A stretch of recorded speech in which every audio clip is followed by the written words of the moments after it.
A third city-state was officially created in 1982.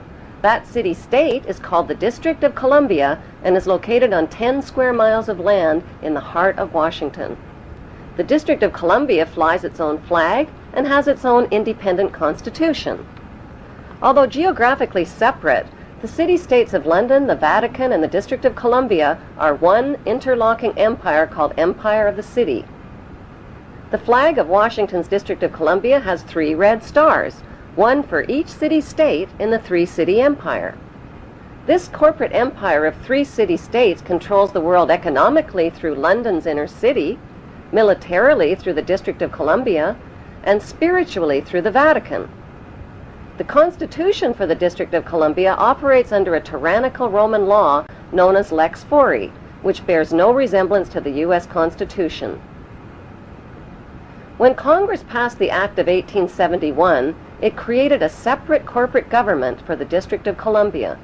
This treasonous act allowed the District of Columbia to operate as a corporation outside the original Constitution of the United States and outside of the best interests of American citizens.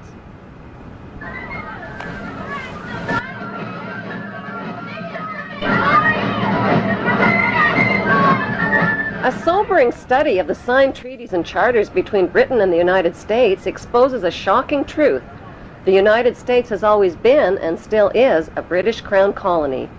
King James I was famous not for just changing the Bible into the King James Version, but for signing the First Charter of Virginia in 1606. That charter granted America's British forefathers a license to settle and colonize America.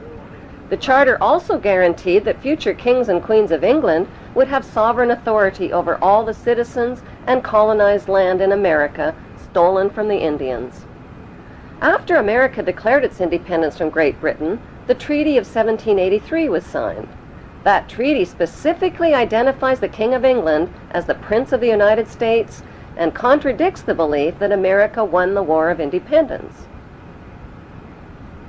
Although King George III of England gave up most of his claims over his American colonies, he kept his right to continue receiving payment for his business venture of colonizing America. If America had really won the War of Independence, they would never have agreed to pay debts and reparations to the King of England. When Congress passed the 13th Amendment to the Constitution, the U.S. President was made subservient to the King of England.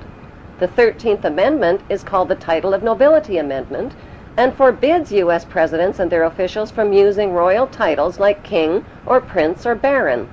For some mysterious reason, the 13th Amendment, which was ratified in 1810, no longer appears on current copies of the Constitution. America's blood-soaked War of Independence against the British bankrupted America and turned its citizens into permanent debt slaves of the king.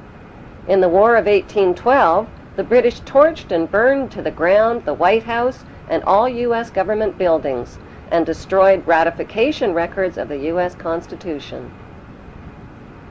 1 century later, a corrupt U.S. Congress committed the biggest theft in world history. They passed Paul Warburg's Federal Reserve Act in 1913, handing over America's gold and silver reserves and total control of America's economy to the Rothschild banksters. Most Americans still believe that the Fed, or Federal Reserve, is the government. It is not. The Fed is a privately owned banking system whose majority Class A shareholders are the Rothschilds, Warburgs, Kuhn and Loeb, J.P. Morgan, Rockefeller, Israel Seif, and the Lehman Brothers. This private banking cartel is the Fed and is never audited and never pays taxes. They print and design America's money, which displays their symbols of an Egyptian pyramid, a Masonic all-seeing eye, and the words "In God We Trust."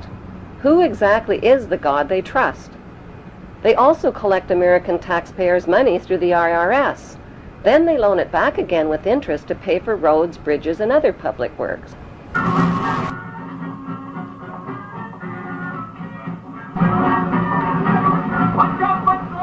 American presidents are handpicked and financed by these special interest power groups. Like George W. Bush, John Forbes Kerry, whose initials are JFK, is a member of Yale University's Skull and Bones Brotherhood. The Forbes part of John Kerry's name identifies his descendancy from Captain Robert Bennett Forbes, who was a drug runner, for the Rothschilds' opium drug trade with China in the 1800s. Most U.S. citizens believe that the United States is a country and that the President is the most powerful man on earth.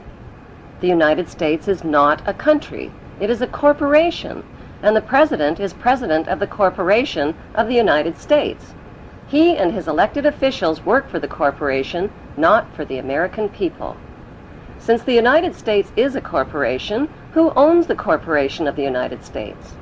Like Canada and Australia, whose leaders are prime ministers of the Queen, and whose land is called Crown Land, the United States is just another Crown colony. Crown colonies are controlled by the empire of 3 city-states. At the center of each city-state is a towering, phallic-shaped stone monument called an obelisk that points skyward.